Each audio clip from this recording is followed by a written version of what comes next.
My daughter actually died of pneumococcal meningitis a year ago. She was 12. She was just the most beautiful kid, always smiling, always laughing, trying to make everybody else around her laugh.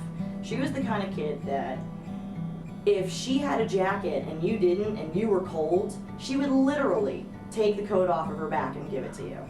She didn't care if she was cold as long as you were warm. That's just how she was. She was a goofy kid. We always had a blast. She was just the constant comedian. We had taken Kaela and her younger brother Steve out sailing on a friend's boat, and she loved it. She had a great time, and the spray was blowing and her hair was blowing. She loved it. She was giggling and carrying on. Wednesday, they called from school and said she has an earache. Come get her.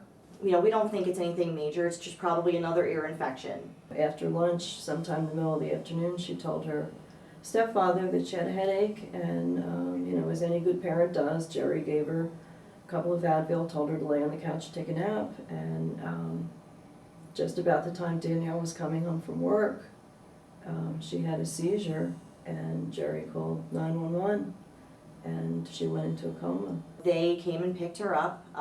Actually, it was a friend of mine who I grew up with, my brother's, one of his best friends, who was the EMT that came with the ambulance, and he tried to wake her up. She wouldn't.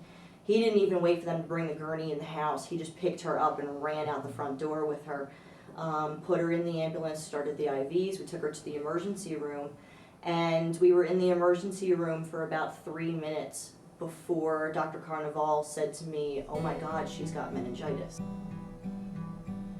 Prior to complaining of the headache, she was playing Barbies with her 3-year-old sister on the floor, and she was fine. The next morning, they declared her brain dead. And at that point, I did take a real deep breath and just said, okay, now what do I do? I mean, she was the middle child of the 5 of them, and she was the glue that held our family together. I knew it was going to be bad. I knew it was going to be extremely difficult to get through. But nobody ever tells you exactly how hard it is. Well, there's a big hole in my heart. I swear there are times I still hear her.